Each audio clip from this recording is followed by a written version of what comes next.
on to our final topic. See tomorrow last because we know. In light of recent events that have been taking on within hip hop and within the rap world, we decided to talk about how far is too far in rap beef and just kind of have that conversation. So I'm gonna kick it off by let's just talk about the gigantic elephant in the room. The Nicki Minaj and Megan Thee Stallion beef that's been taking place where Megan released her song Hiss. She takes shots at multiple people, such as her ex, Pardison Fontaine. Yes, I'm so bad at pronouncing that name. Drake, and then this is at multiple other people, but there was also a diss at Nicki Minaj where she said that these H's be mad at Megan, but what these H's really should be mad about is Megan's law. A clear diss at Nicki Minaj referencing her husband Kenneth Petty, who is a registered S offender, and her brother as well, who is also a registered S offender. So Nicki, in retaliation, releases a diss track called Bigfoot, which we'll give our opinions about later. And so there were conversations about in the diss track, did Nicki bring it too far when she talked about her lying on her dead mum, which was the chorus of the song? And so how far is too far in rap beef? I'm gonna kick it off. I don't think you can go too far in rap beef. Like, if we're going to hip hop, we've been taking it there. We've been going to those places. So I don't think it's too far, to be honest, because it's hip hop. Like, it's not for the weak.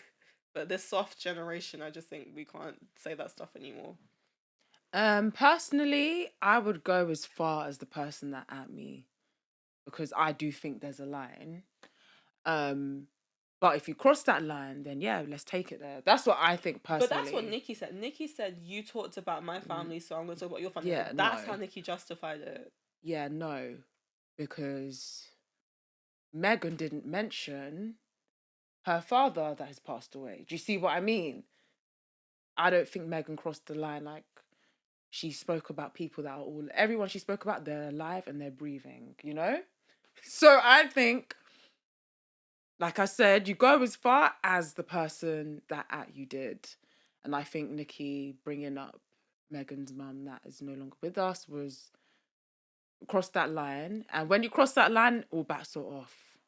I think when Nicki went off is that she didn't keep it on wax. For some reason, Nicki decided to not keep it in the booth. For some reason, she decided to go on a 72-hour spiral on Twitter, trying to say, you better go and on Instagram as well, saying, you better go conjure up your dead mum. See, telling her, may God strike you down. Like, why are you not keeping it on wax? Like, had she kept it in the booth, I think people still would have criticized her, but I think it would have been better. But you didn't keep it on booth to the point where your psychotic stans then decided to dox the location of her mom's grave. And see, this is where it goes too far because Nicki can't keep it on wax. Yeah, I think with rap beefs, yes, all in the music, should stay in the music, and I think it should be about out-rapping each other.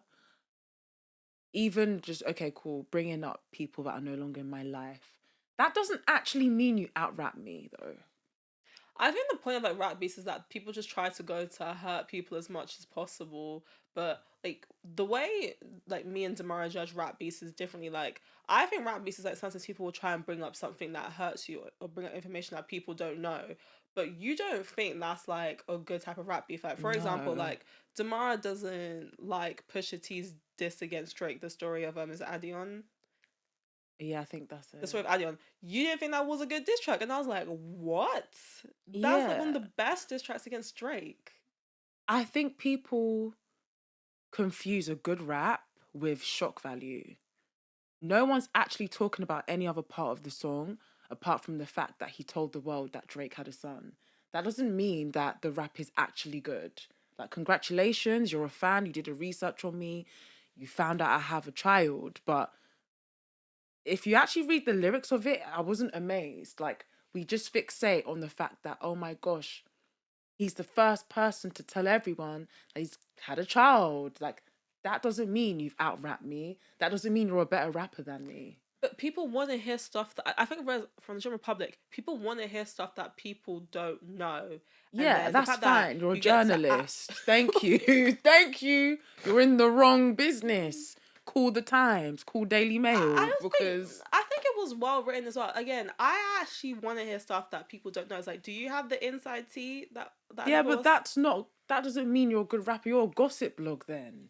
That's what you are. If you're just telling the world about me. See, Damara needs to explain stuff now, because let's even get into Damara. She also doesn't think that Shifa by Remy Ma was goodness gracious me. The best diss track. And I was like, come It's on. not. Remy bodied Nicki. No, she didn't. Bodied. No, she didn't. She just literally, like I said, the gossip blog. Didn't she talk about her brother? Yes. Yeah, cool. You did your research on me. You found out that my bro is an S. She says she wears a chicken wing chain. Oh! Where is the L? Like, out rap me. Yeah, you're pointing out facts, but that doesn't mean your rap is good. If you take two athletes, yeah, and you put them against each other, to decide who's the better person, it's the person who crosses the finish line first, the person with the quickest time, yeah? The better runner, the faster runner. If you have two designers, yeah, and they make a piece of clothing, someone makes something without any rips or seams, one has seams and rips in it. Which quality is better? The one without the rips and seams, right? It's not about shock value. And that's what I think we fixate on. It should be about my skill and how I've read you. Now, don't get me wrong. If you are going to draw me out and talk about things in my personal life that no one knows, do it in a way that still shows that you are a great rapper. Like, you're ugly. You got no bread. What? Shout to my ex. Because they gave me head. Okay, cool. I told everyone your ex gave me top. Does that mean the rap was good? No! Because it's just that for me, it's like, it's not good. My thing is that by your logic, then most of our most iconic rap beats are not good. They're not that good. She doesn't think that "Hit 'Em Up" by Tupac is the best diss track. Not. "Hit 'Em Up" it's the just most iconic diss track. You call yourself a player, but he didn't though. Yeah, he didn't. So you're just lying. So then, if you're just picking things and plucking things from the sky, then where do we draw the line? I would just start calling you a dragon. You breathe out fire, dragon breath. Like, what's that? We're just making things up. Don't get me wrong. It's iconic because, you know, the get money, money. Like, it's iconic, but it doesn't actually... And yet, okay, it's iconic. Well done for keeping the flow going. But it's all lies. So what is a good rap beef? I think there's certain artists... You're not drawing out. You're not drawing out J. Cole. Oh, that's facts. Do you know why? Because you know he's going to out-rap you. He's not going to do cheap stuff. Let me think of another cheap thing to say. J. Cole. Or another cheap will rhyme. Give you lyricism, metaphors, double entendres. Like, he will par you in the most local way. Do you know what was a good diss track? Parsons Fontaine's diss track against Megan. That one slapped. I don't even care what it says. That was a read. The thing is, 𝐂𝐲𝐄𝐓 can be mad. Parsons Fontaine's diss track gets slapped. And Megan's response to that was, "Oh, you were terrible in bed." And I was like, first off, we all know Parsons not bad in bed, but we're not going to play that like he was bad in bed, but that was a well-written one. Your foundation is off, but you need to fix it. See? Double entendre. Right? He could have just said, "You're a bad person." But no.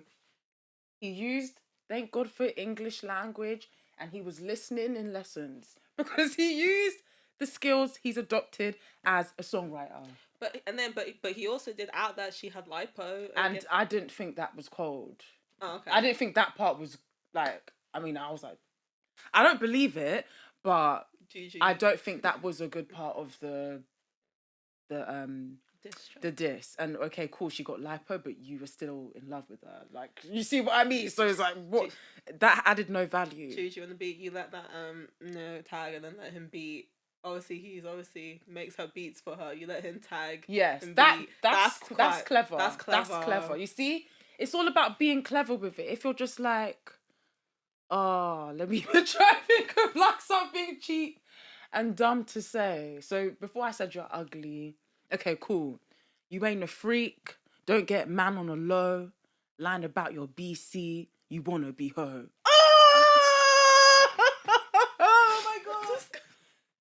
those bars were dead. You see what I mean?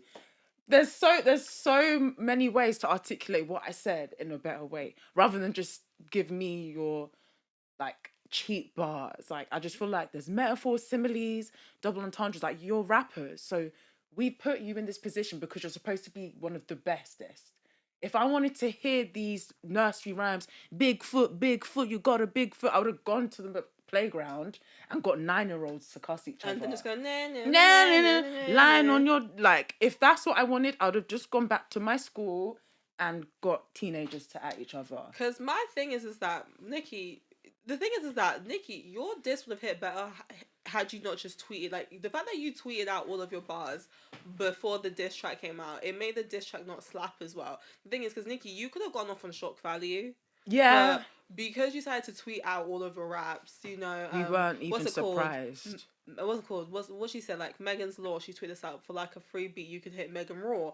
That's clever. That's clever. But what did you do? You tweeted it. You tweeted it before it came out, so therefore it didn't slap the same. Like I don't know what Nicki. I don't know what's going on with you. You don't have people around that love you, because I wouldn't have done that.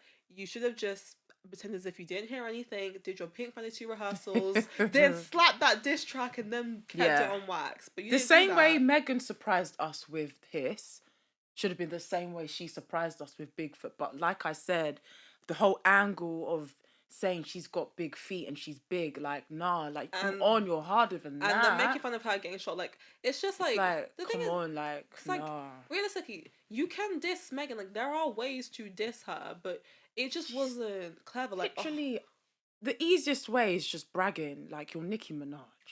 Like, your stats, it's incomparable. If she made a whole song just based on the stats that she has and Megan has, that's even enough in my opinion. Just be eloquent, slick with it, clever with it. Let's talk about net worths. They're not even in the same. You see what I mean? Someone can buy a private jet, somebody can't. But you do it in a way that you're not saying, I can buy a private jet and you cannot. Like, you can't do that. You gotta be slick with it. she'll just say like, oh yeah, you was lying to the queen, then you was lying to the king. Something smart. Like, what? Wait, the thing is that, why did you add Gail on the end? It's like, you could have just said to the king, and then that would have been like, oh, she must be friends with Gail King. But then you had Gail on the end, which, like, you have to make that was people... to make sure it didn't go over our head. No, but J. Cole wouldn't have done that. No. J. Cole would have just left it. No, but do you know what, Nicki Minaj, because this is also the same girl who wrote I don't F with horses since Christopher Reeves. That was a clever one, because everyone was like, oh, Christopher Reeves horses. So I think she really wanted us to make sure we knew. No, because she was talking about that interview. But thing is, Nicki is the queen of metaphors and means. Like, when it comes to Nicki Minaj rap, you have to listen to it over and over again and think. So I know Nicki has it in her. So you don't know. You didn't have to make it obvious. The thing is, if people could search Megan's Law, people for diss tracks, we will do our research. Yeah, we will do our research. So you didn't have to make it obvious. She didn't have to. I agree. Because thing is, because we would have done our research to figure out what every line meant. So I don't know why she did that. Again, the idea of IMS since Christopher Lee's, that line was great. I don't care what anyone said. It is great. That was a great line. So Nicki, you have it in you. I don't know what's going on with you. I think that response, the reply, was mainly off emotions. I don't even think she approached it the same way as like she would have done a song. Did Nicki wrote it very quickly. Nicki from 10 years ago would be embarrassed by this. Like, let's not even get the barbs to shun us. Yeah, because you guys have been coming at us a bit too much recently, especially on let's other not even platforms. Because I actually, Nicki Minaj is a huge inspiration in music. I do have to say, I know people don't personally like her, but I'm not gonna discredit her talent and her contribution to music, her contribution to rap, her contribution to pop. I'm not going to overlook that. It's just a shame that this has happened. And my fingers are crossed that she does have a redemption moment. She's going on tour. It's sold out. Like, so I'm hoping that, maybe somewhere in life, Megan and Nicki can be one. There's so much bread to be made when everyone's just friends. It's like, I'm gonna get into Nicki like later on. Maybe another episode. Another episode. I'm gonna get into Nicki, but I just think the idea of I think hip with how far too far and back beats. I think hip hop is very built on much disrespectfulness. So I'm fine with it. Nicki just saying keep it on wax. I just feel like this generation's more sensitive. So I think due to the times, we just can't go as deep as we used to because you guys would not survive the 90s. The rudeness. And a final point before we start to wrap this up. Can we stop with the sneak dissing?